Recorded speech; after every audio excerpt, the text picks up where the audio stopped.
Hello and welcome to episode 22 of Comics with Stevie D. And this episode is entitled Art and Stories. When the great comic book artist Jack Kirby was asked, "Why is your artwork so popular?" he replied, "My artwork is so popular because it connects with the ordinary person and they can understand it very easily." I personally think comic art and stories is an art form all in itself. Another great comic artist, Steve Ditko, known for creating Spider-Man and Doctor Strange and so many others, was introduced an origin story very similar to Stevie D's.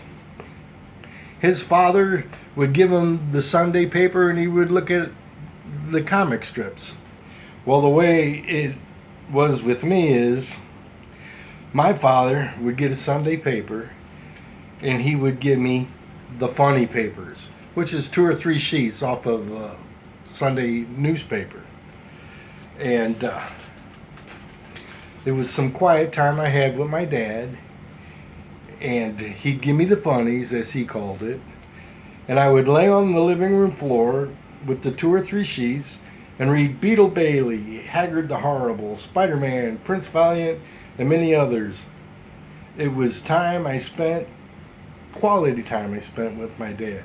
On the other hand, my mother, this is all before I ever went to school, my mother got a subscription to the Dr. Seuss books, and she would read to me, and I kind of learned how to read by her doing this. She'd read great classics like Green Eggs and Ham, Are You My Mother? Snort. I love that line from that book. The Cat in the Hat, One Fish, Two Fish, and all the other ones came at the time Dr. Seuss was writing them in the 60s. That's when I was growing up. So comic strips were a part of my life, so you could see how easily I could fall into comic books and comic book collecting. Okay? I made a new easel. I hope it works out. I hope you guys can see.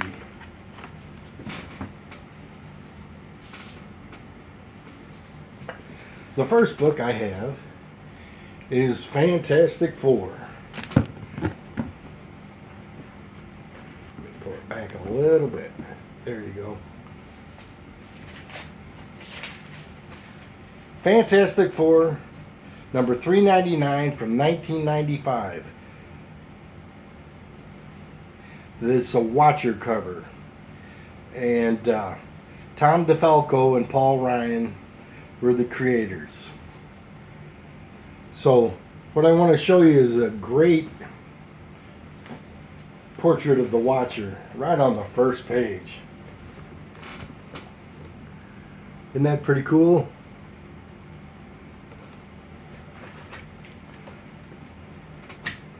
Moving right along, I have a cool cover. Inside this book, it's a synopsis of a whole bunch of stories, and the official Marvel News magazine from 1988. X-Men fans will appreciate the cover. So going around, you can see all these X-Men characters.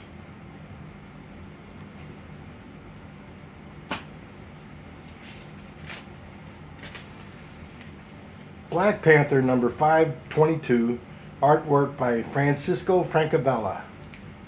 And what I like about this cover is the eyes. As I was told very young, the eyes are the mirror to the soul. But you don't want to be looking into these eyes.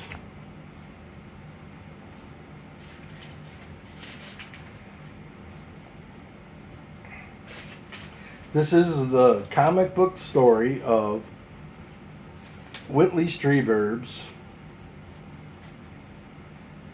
fantastic true tale of alien abduction. And what's neat about this book is it's a black and white artwork interior. And inside you see he's being interviewed by Larry King. You see Larry King right there? And he's kind of mocking him and not believing him at first, but later on Larry King went on to do many shows on UFOs and such. That book's a great segue into this one. Shadow and Light.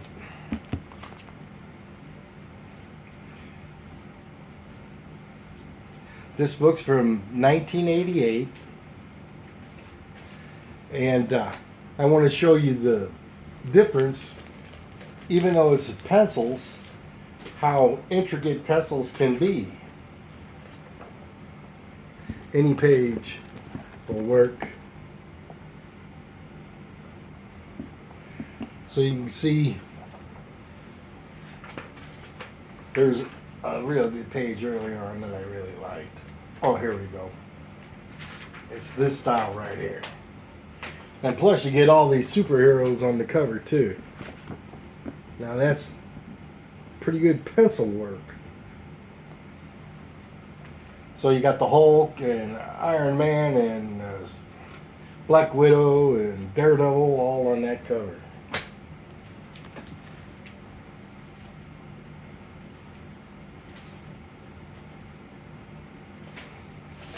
Okay, the next one is Heroes for Hire. And I just love the flames and the energy from, is it Iron Fist? Yeah, Iron Fist hand. That is a cool cover.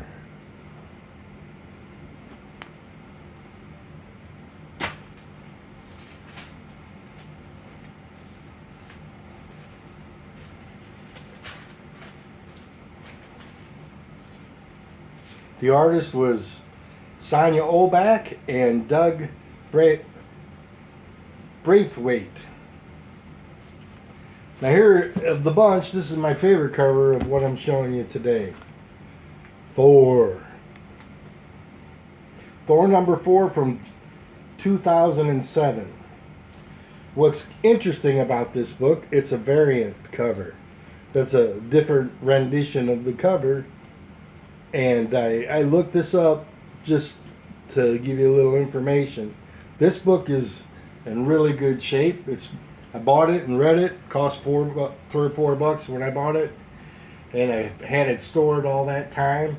So it's near mint condition. So I looked it up and I paid $3 for it then. And it's probably worth $30 now. So if I was a speculator, which I'm not, that was a good speculation. Here's one that reminds me of my Saturday mornings. When I was a kid, the first cartoons I remember seeing was Felix the Cat, Popeye, Adam Ant, and Secret Squirrel, and then Spider-Man and the Lone Ranger and all that. Fantastic Four.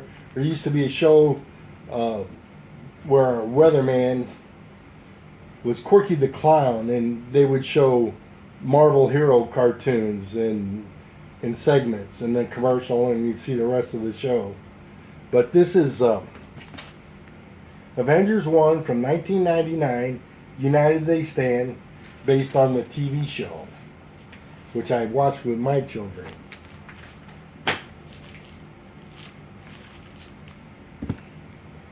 Here's a cool cover. Justice League of America Year 1. It's alternative origins of how everything started. And what I like about this cover is how heroic all the heroes look. They just have that look of, we're out to do justice. And I'm going to wrap up this show, you guessed it, with an Iron Man cover, but it's a Captain America book. And what's interesting, my two favorite heroes are fighting each other. So I'm going to get rid of this easel here and show you. Captain America wants to take Iron Man in for some reason or another. And so Captain America's all suited up in his stuff, and Tony Stark's in the living room. They're in a living room where this battle happens. So Tony Stark was going to give Captain America a new shield because for some reason he lost his shield. He lost his shield several times. And so Tony Stark, quick-witted as he was, threw the shield to get Cap off balance. He grabs his suitcase where he kept his Iron Man armor for a little while, and he turns into Iron Man. And then it says, it's such a good Iron Man. Now he's all powerful in his Iron Man suit. He says, "All right, Steve, now how about if we talk this out? Man the Iron Man." That's what he says. And Steve Rogers says, "Save your breath." Oh, it's on this side. Save your breath. But them two are great friends, but they battle all the time. They argue all the time. They're like married people. So, this concludes episode 22 of Comics with Stevie D. So I hope you enjoyed. So please like and subscribe, and enjoy your hobby, no matter what it is.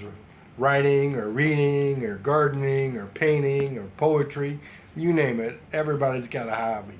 My daughter-in-law collects shot glasses from truck stops when she goes places. So there's all kinds of hobbies out there, but mine just happens to be comic books. There's a bonus cover. And a bonus cover number 2. Take care.